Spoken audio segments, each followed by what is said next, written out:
Good morning, ladies and gentlemen. Welcome back to the Shadow and Sun Show, and welcome back for another Wednesday edition of Second Breakfast. How you guys doing out there in TV land? It's a beautiful Wednesday morning in the high desert. I hope you guys are having a great day. Had a great week so far. A lot of cool stuff in the mail.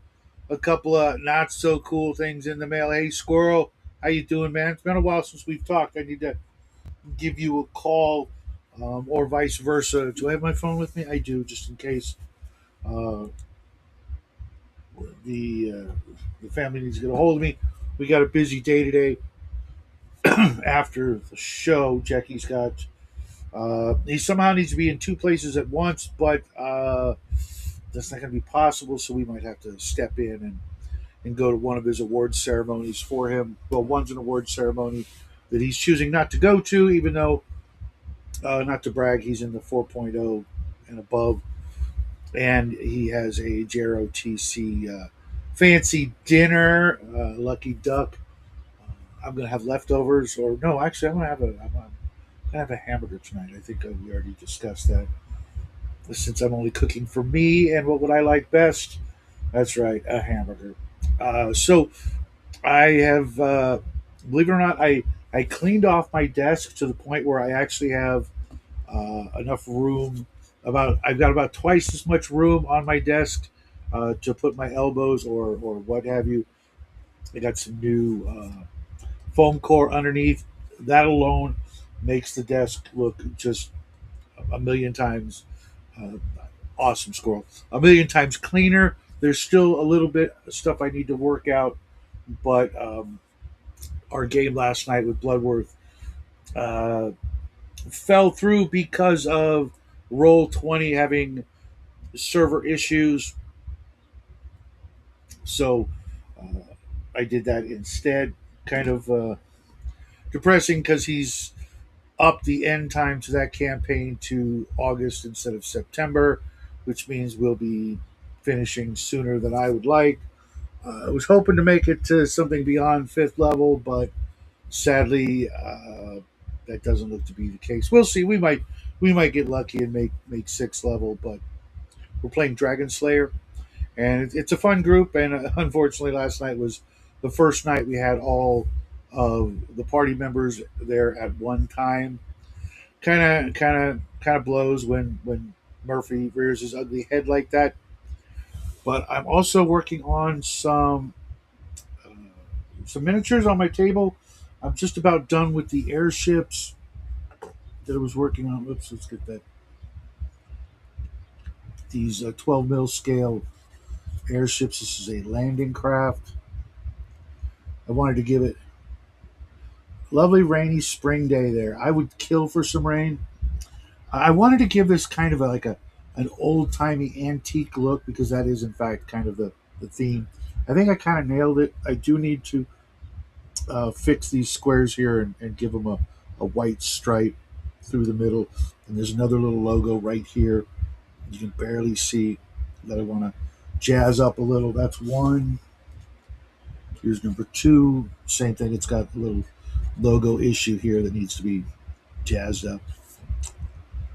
But nice. I haven't finished the crew. I've got 20 some odd crew members. And it also has these cool little jet bikes. Hard to tell what's going on there, but I guess they go that way. With wound tracker dials on the bottom. Those are about ready to be packed up and put away until such time as I need them. And then I'm also in the same theme. This police robot. It was a Raul Partha 15 millimeter scale mech that I'm just going to turn into a 28 millimeter security cop robot. And to go along with him, I've got a couple of police cop dogs. These are turning out kind of spiffy. Big old rocket launcher on the side, track you down and detain you, I guess. I need to get some more of the old Adeptus Arbites from GW. I don't like the new ones. The 15 millimeter ish, love it. Yeah, I saw these airships on Etsy, and they were about 10, 12 bucks each with the stand and etc. Really, really nice. The infantry are a little tiny to work with, but you got the whole squads here, just a crap ton of them. Some with jetpacks, some with guns and swords, a couple of officers. I don't have the game. It was called Sector Alex, Alix. It was a sort of a airship pirate sort of game, kind of along the very, very. It looked a lot like it would be well at home in the video game Skies of Arcadia. Unfortunately, all the other ships in the line are like junky looking slapdash pirate merchant ships that just really don't look like much of a threat against this more militaristic style. But it had some really cool flying air creatures like flying octopi and sharks and things like that, and some really, really cool like floating air bases and ports and little stations and buoys. Just a lot of really cool stuff. And I guess it was really popular for a while. It did a couple of Kickstarters, and of course, I totally missed all of that. But I was looking into it, and I couldn't really find much more than that on it, and don't really have anybody to game with, and I don't know anybody who'd really want to run the junky pirates or the merchants against the military. And of course, I would get a crap ton more of it if that was the case. If the boy and I could run some games, but it was just a fun little painting project. I'm almost done with the giants that Cal sent me, and I'm also going to finish up these undead marshals for Shadows of Brimstone. I really like this guy. He's got a warrant out for your arrest, but they're undead in a little bit bigger than 28 mil scale, but they're coming along pretty nicely. And there's a total of six of them. And the fun thing about this, for me at least, is that these were the only miniatures Flying Frog Studios made in metal for Shadows of Brimstone. Which, I love metal. I love Shadows of Brimstone. I just don't know what the heck I'm going to do with the Kickstarter when it gets here. It should arrive in the next 4 to 6 months, and after having cleaned up the garage and packed everything away that I could, I would be best to just leave it in the box. And Shadow cannot do that. There is just no way I'll be able to do that. It will get here. I will open it up and I will start building and painting the big models from it, and then have nowhere to put them. The fun thing with that game, though, is it has a wonderful solo mechanic to where you can play, single player against the dungeon or the ghost train, which is something it's going to have. The boards are like puzzle piece tiles that expand the dungeon room by room by room. But one of the things about this particular Kickstarter was it included the ghost train that was supposed to be a stretch goal for the very first Kickstarter, about 10 years ago, and it didn't make it. And they finally decided after 4 or 5 other Kickstarters, we're just going to make the whole expansion as one half of the Kickstarter. So it's got the cardboard ghost train tiles. It's got a bunch of banditos on horses that try to, rob the train. And on the other side is the ghost train, which then you have undead banditos and ghostly passengers and bandits and things and all kinds of different missions for either side of the board.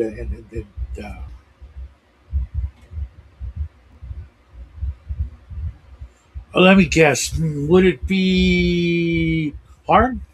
I'm guessing it's Harn. I didn't. I've never seen a Harn Kickstarter. I haven't seen a Harn book in the wild in 40 years, or maybe a little bit less. I don't know. I know it goes back about that far, right? and I just haven't seen them. I guess it's your Arduin. And the other cool thing about the Shadows of Brimstone Kickstarter was the other half of the Kickstarter was Egypt. So think of Doc Savage or the Brendan Fraser Mummy movies. You play a bunch of explorers, adventurers dealing with things in Egypt, and of course there'll be 10 missions for the story and a bunch of random ways to make your own missions, but all kinds of mummies and giant pharaohs and scorpions and a giant sphinx miniature, just all kinds of crazy monsters that you can play and fight against, and a whole new slew of treasure and equipment cards. The game is really well defined with its play style and the rules, so that you can very easily play it with a group or solo. And it's a cooperative dungeon crawl, you versus the mechanics, being facilitated by a crap ton of different decks of cards. And it makes for a lot of fun, and never the same game twice. Even if you play the same mission, the encounters and the darkness cards and all the other different things that you could bump into will change. And it's really a lot of fun, and it's what got Jackie into the hobby back in the day, because he was watching me play solo downstairs on a big old table. He's like, "What are you doing, Dad?" "Playing a game." "Playing a game with all these cool miniatures?" "Yep." "Well, I want to play." "All right." Belly up to the table, and the rest was history. And unfortunately, his game got pushed back another week because of school and the end of the year and graduation, and family showing up with his new car, and all that. So we'll see when his next game is. But the blue and gold minis that I've been working on, the robots, are for that game and for that particular adventure. So he has some more things to throw at his party. Of course, I'm also still working on the starship. I'm actually going to work on these this morning. These are part of the interior rooms. I'm trying to get them to look metallic, and I know they look kind of shiny gunmetal here, but in person they barely look gray. So I'm going to go over them with something a little brighter. Hey, Bloodworth, I was just talking about you and our mishaps last night. Okay. How's it going? Let me close something. Hold on. Okay. Let me close that. All right. Hey, how's it going? It's going Um, great. It's going great. Just telling the folks about our little snafu last night. yeah. I just included. I'm uploading a video right now because I'm going through my DX BX videos, and I brought that up because I was like, we used to use mappers, right? And the VTTs have kind of gotten us away from mapping. And I was like, I did literally just brought that up. I was like, you know what? Last night, the whole thing, because we're just an over reliance on mapping that's done for us on a VTT. We really should get back to just having a one of the players map. Um, we had a mapper Oh, in that's our all I AD&D. use for my online games. Just index Yeah, cards, hastily drawn maps, and I yeah, type them together so that I yeah. can do the I think fog of that war. I will certainly look to look to do something along those lines, or have it more so like where I have because once I put the map up on the on Roll20, I don't have it anywhere else other than the basic image file that where I Mhm. snatched it from. I mean, I got to always put that onto a different document that is outside of Roll20. Yeah, I'm certainly going to kind of respond to that. um, the other thing we could do is just use a simple whiteboard, which is almost, other than the mapping, it's what we use. So outside of Roll20, have a simple For whiteboard with with your graphic on there, so that one of the players can just draw the map as we go through. You could simplify things just using Discord alone. I'll take pictures of each index card of each section of the map, take a Yeah, photograph of it, and I can upload it to Discord in the live chat so that it's very specific as to where you could find it, and that way players can always go back and follow the chat there, yeah, and it's got its own die roller mechs, and yeah. I use the die roller already, but if I'm doing that, if we're playing on just Discord and just our images and everything, I trust you guys to roll your own dice. yeah, Let's get back to physical dice too. Um, I've always said if I can't trust my players uh, yeah, to it's roll like their own I dice. have my dice tray here. A lot of times I do my rolls. My secret rolls I'm doing on my in my dice. You know, Right, and we can thing hear here. the dice, rolling from where we are. We can hear you doing it, and it's comforting and disconcerting at the same time. Yeah, yeah. So I think that when we get to when we start our new campaign, um, I think that we're going to try to do a little bit more theater Old of the school. mind, a little bit more. Um, I was already thinking for myself. I'm gonna create like a grid with all of your characters and their images on it, Mhm. and then just print that out for myself, and it'll have your initiative order, that's on there, your initiative score, so that I can cut them up into little squares, and then I can just place it out in front of me, kind of like on a board, so I can see, all right, well, here's who's here today, and this is the initiative order, and go from there. And try to just remove ourselves a little bit from the clunkiness that is ETT. Because Well, not only that, with um, Wizards of the Coast's push for microtransactions and all the other bad things that come with the digital format. No more books, no more dice, no more yeah, minis. Screw that. I mean, yeah, uh, yeah. I want to get, as it is, we're already utilizing the technology of playing remotely. We're playing what virtually a across the blessing that thing. is, but let's not turn it into also the thing that kills the thing we love. Yeah, It, it, it that's it's you know, it's so easy to, especially for the young players, they're going to be so spoiled and unaccustomed to playing. We're going to start looking like.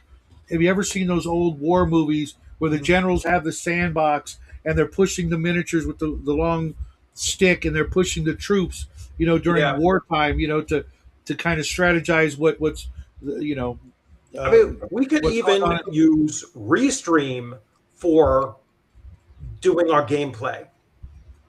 Yeah. I mean, because we could share screen and do all that kind of stuff and do it. And I think um, the images are much better on Restream than they are on Discord. And you don't have to go live, from what I understand. No, you don't have to go live. I mean, You I can wouldn't mind, record. of course, and Yeah, I you can don't recommend it record, because it's. and you don't even have to record. You can just go into Restream and without recording, without going live. But if you wanted to record, you certainly can. I can still share screens. I could still bring up content on here. Let me see if I have anything resident in my in my windows. Um, yeah, like I can.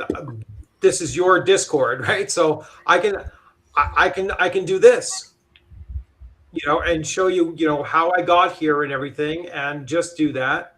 Yep. And now I can go back to Restream, and well, I don't know if I'm sharing, but oh yeah, I was sharing. Yeah. So yeah, we could do something like that. You can. I don't see how to stop. Oh, there it is. Stop sharing. So we could do that. And I think that we'll do just fine. Doing that. If I want to show you a picture of the monster that you're fighting, I'd be able to do it a lot faster than there than doing it on on the VTT where I'm searching for a freaking, you Tokens know, and crap. a token. Which, to be honest, the tokens don't really inspire much fear, except for the size of the token.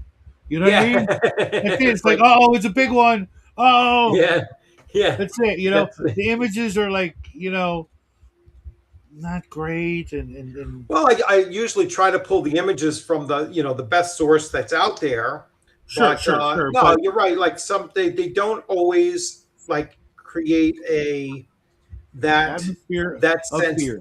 The only time that just the image alone had everybody freaking out was when I used the Hide. hide from Yep. Wendy from Wednesday. Everyone's like, "Holy shit, that's a hide!" They knew it right away, and that was a kick-ass monster. That was a one hell of a monster that I statted out there.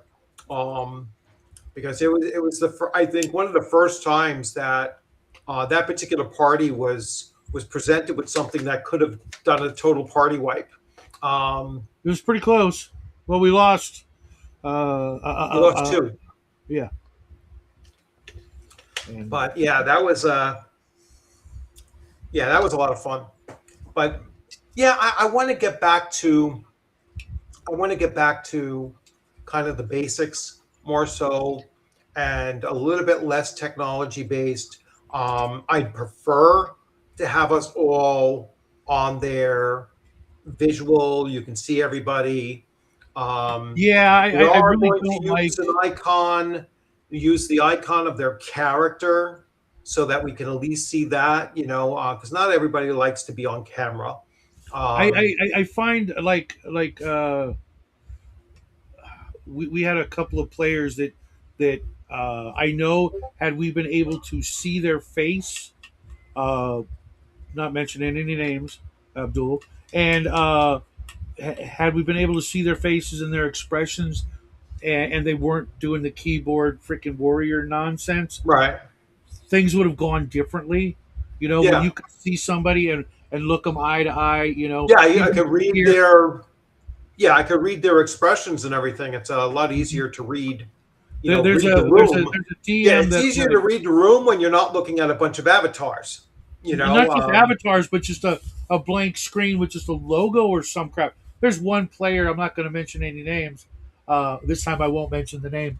Uh, they will sometimes have to kill their screen so I cannot see their face, because they know I'm so good at going, aha, I know what you're doing. And mhm. they'll blank the screen out because they have no poker face. Right. To speak of, and that's the way we did it back in the day. What's up, Mobius? We played with our friends face to face. There was none of this, nonsense. And if somebody, started showing their ass, you know, we could address that man to man, so to speak. What's up, Chris? But Yeah. Yeah, these, so I'm definitely looking at, these old school rules and thinking to myself, you know what? Um, I want to have a mapper in the group. I want to have a caller, which is something that, we quite frankly haven't done. That would I'll be tell like, you something about the caller though. The caller kind of does two things. It kills role playing, actual role playing, and it makes a lot of people feel like they can just phone the whole session in. They don't even need to be there.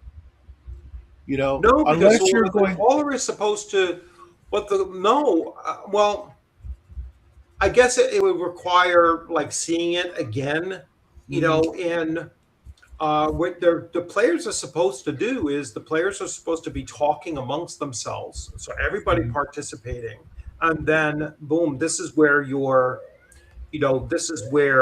you're coming in and deciding what's going to happen. Then the caller relays that to me, like what each party member is doing, and then I go forward. I don't know how necessary it is yet. I want to see, just want to see how it's I going think it to work. was it was a product of its time and the bigger games. When there's only Well, five or well, six that might people. have also been because remember, those early games, the DM wasn't even in the room. The players were, working at a separate table, talking, and then they would have the DM come in and sit down, and then they would say, "This is what we're doing," kind of thing. Mhm. So um, The other that thing, that comes from what's his name? Oh, I'm gonna forget his name now. Bronstein. Yeah, yeah.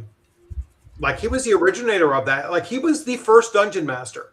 You know what I'm saying? It's like so so that's where that came from, was that they would coordinate and then come and let him know, all right, this is what we're doing. So I don't know. I'm looking to do that. I'm looking to do the Right, timing right. No, because thing sometimes the much caller more takes over the strict. show, and the other thing that I've been noticing more and more. What's up, Dean? The most important thing that we need to sort of understand and work with is that playing online is a completely different animal than it Yes. used to than playing uh, in person. We have less time to get our shit together and get a game going.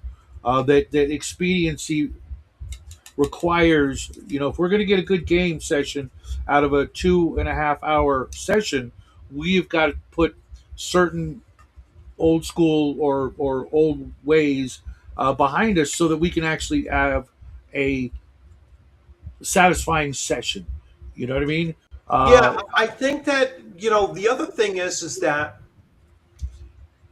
it's the difference between like the quality of the time as opposed to the length of the time, right?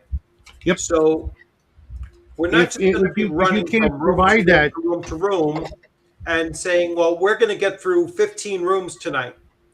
I'd rather be far more descriptive of what the rooms look like and what you're encountering the rooms and what you are doing in each of the rooms, and only do 7 rooms rather than 15. You know what I'm saying? absolutely, And and have some actual player character role playing instead of yes, just moving around a token on the table to get the most advantageous angles of shots and things like that. Um, you know, there's not a lot of that going on. There's not a lot of right. actual role And playing. again, that's part of the not worrying so much about, well, we have this 3-hour time constraint, and so we have to do as much. Again, we have to do as much quantity as opposed to quality.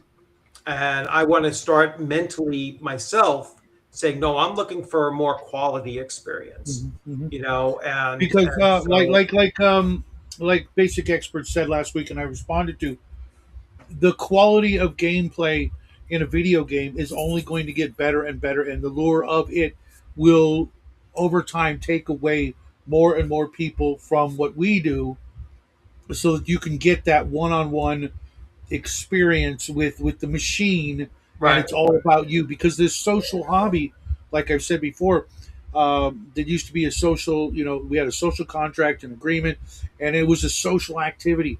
We were getting together, we were eating, we were sharing drinks and sodas and snacks and joking, etc. And what was a social activity is becoming more and more a selfish, it's all about me activity, you yeah, know. And it's hard to fight against the players and even the GMs, you know, satisfaction, what they can get in their 2 hour window. Do I want to go play Baldur's Gate 3 and be all about me, or do I want to go hang out with the guys and maybe get a word in edgewise? yeah. Yeah, so I'm looking to make a lot of different changes to the way that we're running the game. Particularly our Tuesday night session is like, because that you're my most guaranteed time slot, of the week, and it's only going to get better come September when my work hours, completely change. It's like I have, you know, I'm not working on Tuesdays, so I could start earlier. I could start at 8 o'clock and be there for 8 o'clock. Um, so it's going to be a much, much better time frame for me as well. And Mobius, then do both of what? Sorry. say, Yeah, Mobius says, why can't you do both? I do. Well, I don't know what both is or yeah, are. If you could clarify, I could maybe tell you. I'm retired, so I can do whatever the hell I want, almost whenever I want. I don't play video games because, uh, obviously not at the same time, because I haven't seen a good role playing game that sucked me in. I want more than just fighting and graphics and visuals. I want interactions with NPCs that go somewhere and mhm, are not all limited to like about eight questions and answers, and then you're done and you never speak to them again. yeah, Otherwise, they'd say hi. Like in the old yeah, days, they'd have one thing to tell you, and then they'd have the response after that, which would be something silly. What's up, Gold Iron? And yeah, yeah. I do I'm both. trying to promote this I mean, hobby I do over both. video I recently got back into doing World of Warcraft again. You know, playing a dwarf hunter, and really inspired by our OSE campaign on Saturdays, which the players games. Oh kind of boy. dropped off on Saturday. It's kind of hard to get the group back up to the four that it was, and I'm like, plus then I had some things like can't play this Saturday, couldn't play last Saturday, can't play this Saturday because it's my daughter's 21st birthday. And I'm so now telling we're you, pushing to the following Saturday, and there then are there's certain nights of the week, let me say, that are just uh, almost impossible. Thursday night is cursed. I don't know why. yes, I yeah, mean, for me too. I Thursday mean, night is a I know why. cursed night. I know why it is. It's because, and I'm going to put this as bluntly as possible, but it's true because I've seen it time and time again. Our ladies, our significant others, are not having us have 4 day freaking weekends, and they don't get to participate. You know, Thursday, Friday, Saturday, and Sunday. You're gaming all those days. Well, why am I Well, even here? if you're doing all those days, no, it's like my wife has said, I mean, that's why I was doing Thursdays because I'm Tuesday. It was Tuesday, Thursday, and Saturday, so it was every other day. You know, Mhm. um, she had no real input or concern about what I do in the mornings. So that's when I was kind of squeezing in one Mhm. shots, and things like that in the mornings because she's off to work. I don't leave for work until 1 o'clock, which I'm checking my time to make sure I'm keeping an eye on the clock.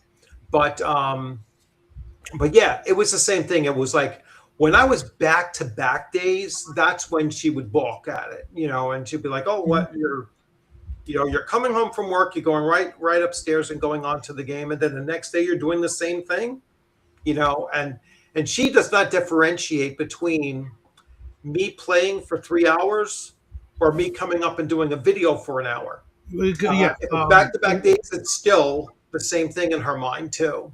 same here, same here. But Yeah, we figured out a long time ago that uh, her interests and my interests outside of family and certain other things are completely different. The other night, yeah, she went to see the Michael Jackson movie.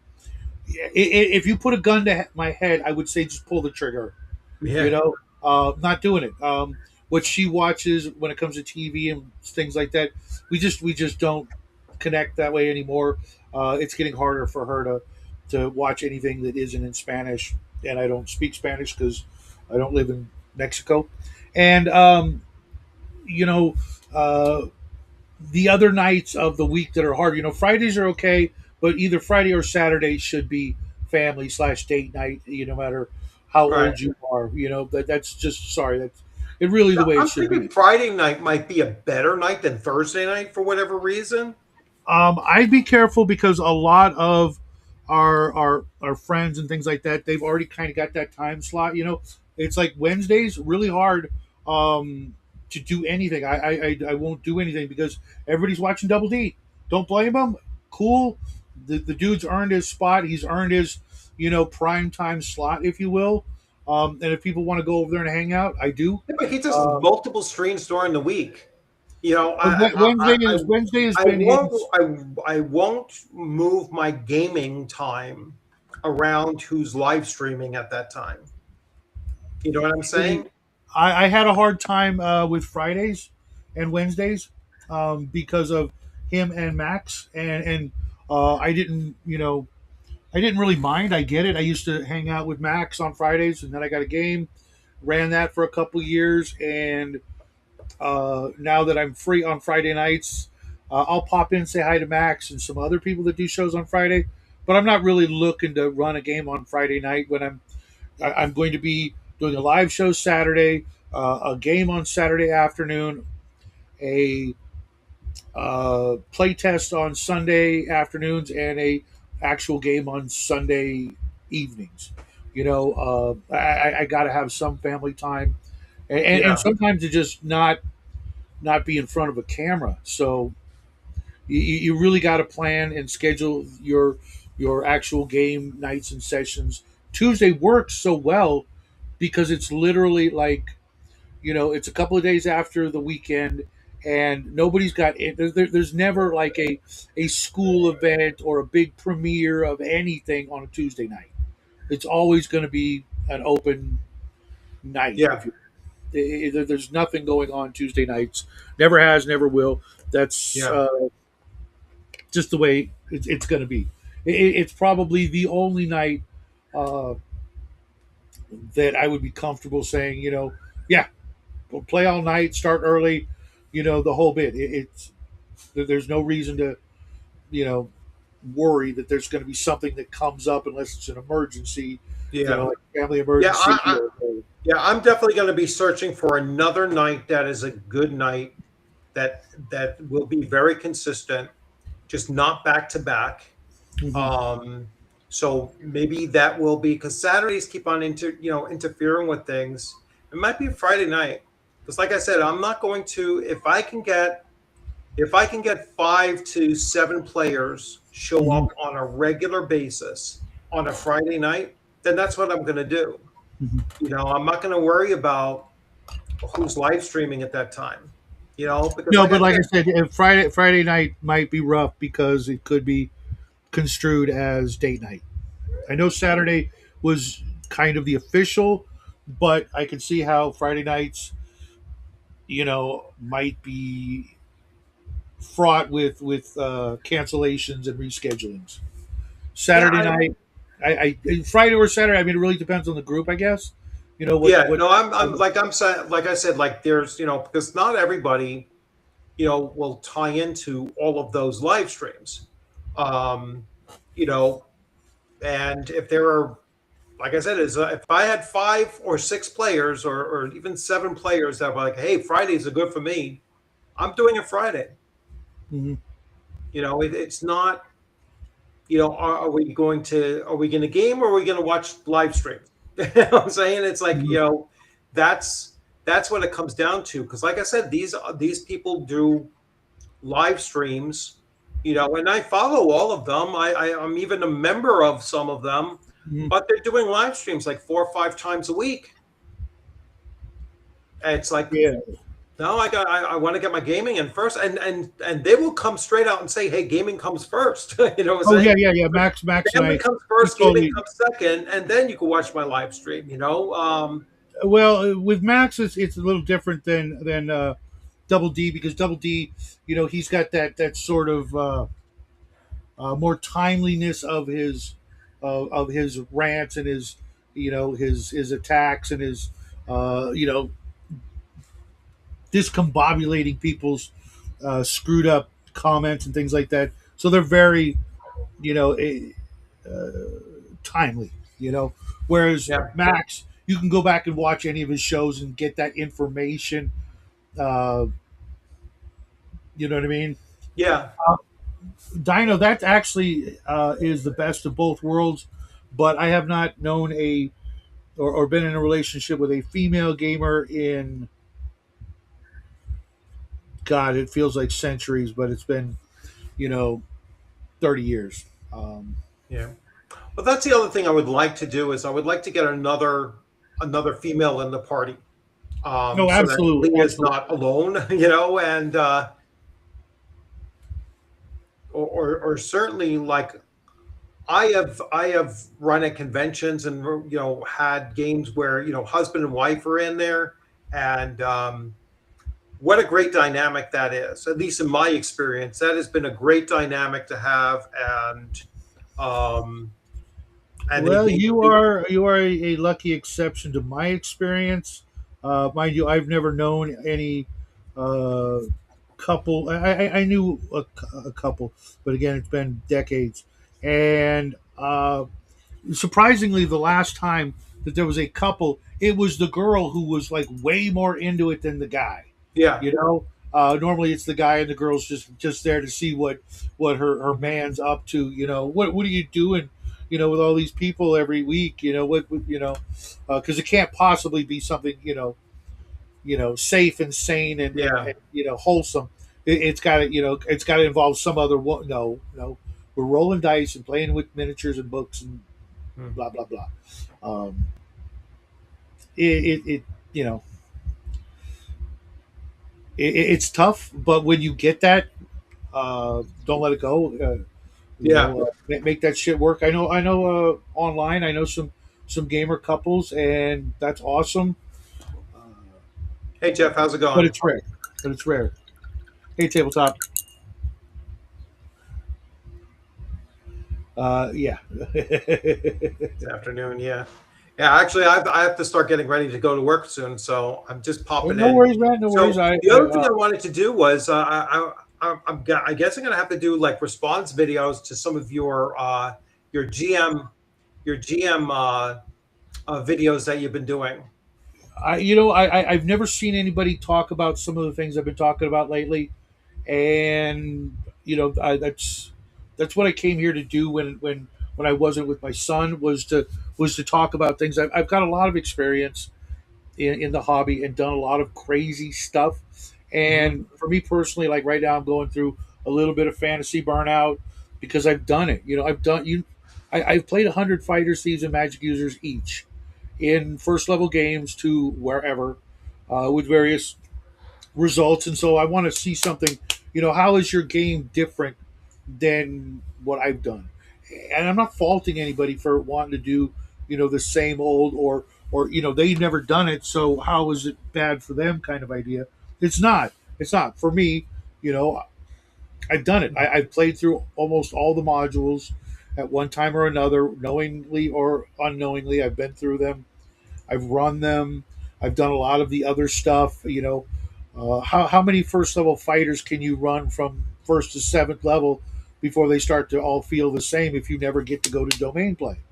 For me, that's why I Well, got into yeah, the hobby. I think that's where the role playing is missing. That's where the support is missing. That's where the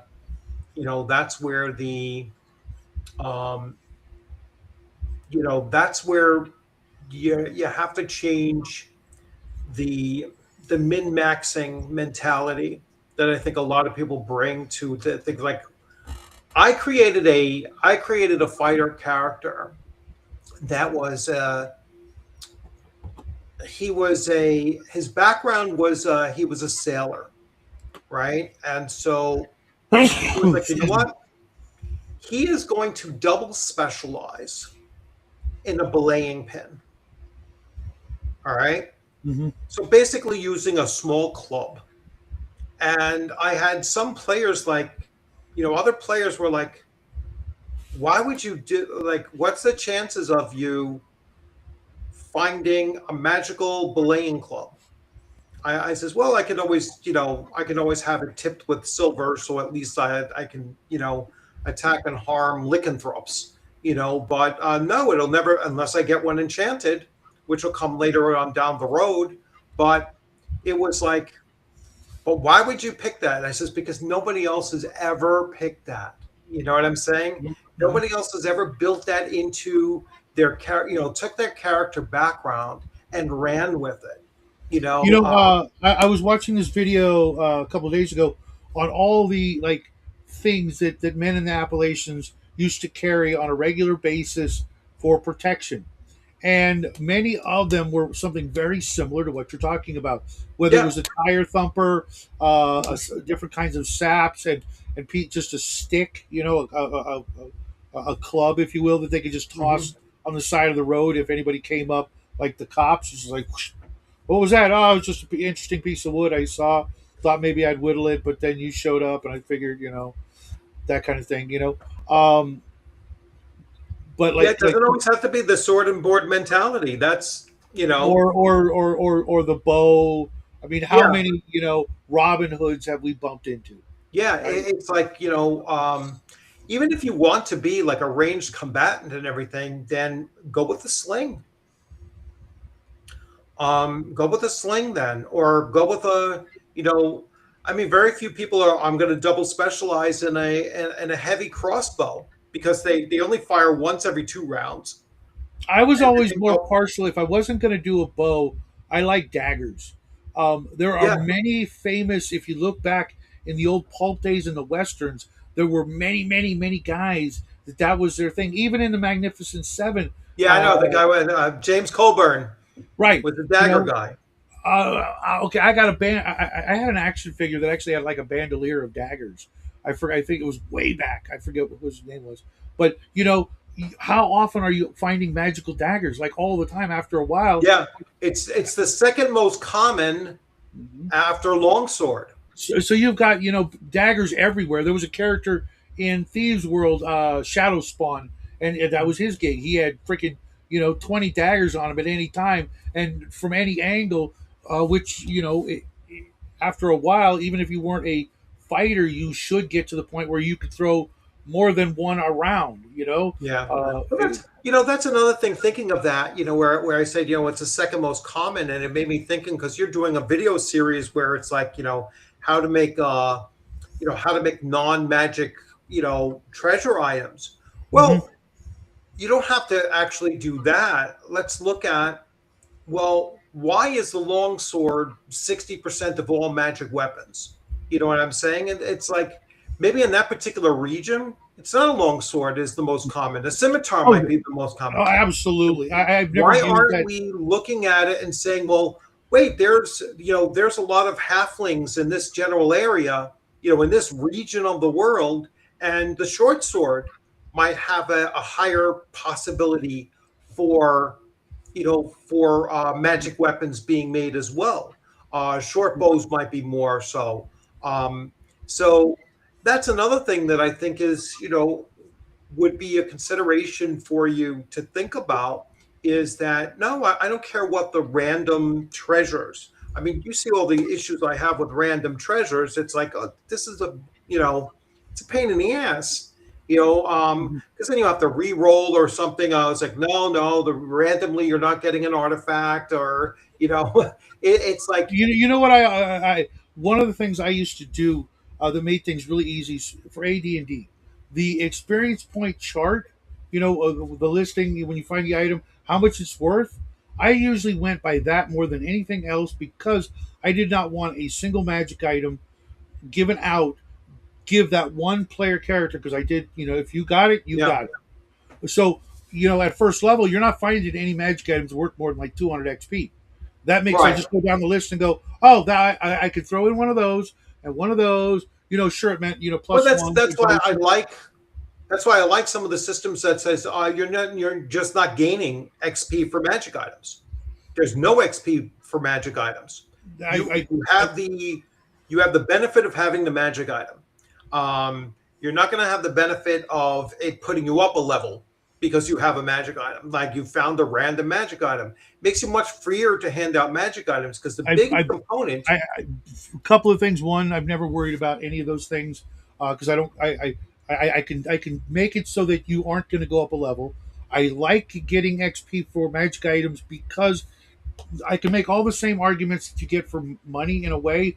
If you Mhm. literally found right now, you're out in the woods and you found a dagger, a knife, and you pulled it out at night and it started glowing, the experience of that alone would be like next level otherworldly, right? You know what I mean? If you're Yeah, just you would talking, get you would get some experience from it. Yes, I wouldn't give and that's the what's debatable. I would not give the full experience. Like for our thing, I'm going to do something like you get 20% of the experience level if you are actually using the weapon. Hmm. All right. And then only 10 if you're going to like nobody's buying magic items. You know what I'm saying? Nobody can Hmm. afford to buy them.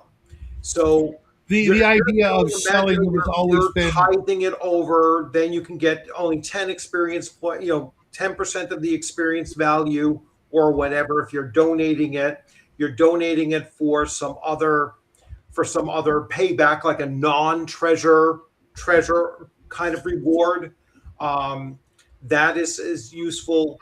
I think that anything where that way it's like somebody getting a +2 weapon doesn't break the game, even if they're low level. You know what I'm Well, it saying? should be like this: if you found a magic item, and mind you, I can see how this would change, once you get into like domain play or something like that. But if you find a magic item and you can't use it, you're still going to hang on to it. You're going to find someone who can use it, who will give you, at the very least, the best price for it, or better yet, a companion, whether it's a player character or NPC, henchman, hireling, etc., who can use it that will benefit you still. You wouldn't just Yeah, go, unless you're super down on your luck, and you need the money because some other reason, whatever. That's really important, not just because you don't want to carry it around. It'd be like, yeah, no, I'm carrying around this +3 freaking halberd because I don't want anybody else having it and using it against me or using it for evil or whatever. Eventually, I will hire a henchman and he will get to hang on to the +3 freaking halberd and guard my ass with it. You know, right? yeah. All right, listen, I'm gonna have to run because I have I about feel it. 7 minutes before I have to leave. All So, right, enjoy your day. I will see you real soon. yep, you take care. Take care, Here. everyone. And looking forward to the response videos. Yes, I'll start doing those soon. Cool. Take care. The chat is. I didn't put the link, but if anybody would like to join, otherwise I am going to wrap it up here because I don't feel like talking to myself or by myself. I appreciate you guys hanging out. Uh, I don't know. Can you guys see that? Does that look a little better, a little shinier than the way I showed it a moment before? I gave it uh, an extra dry brush with Vallejo's metal color airbrush. James L recommended this set, and they are the bigger bottles are definitely a bonus.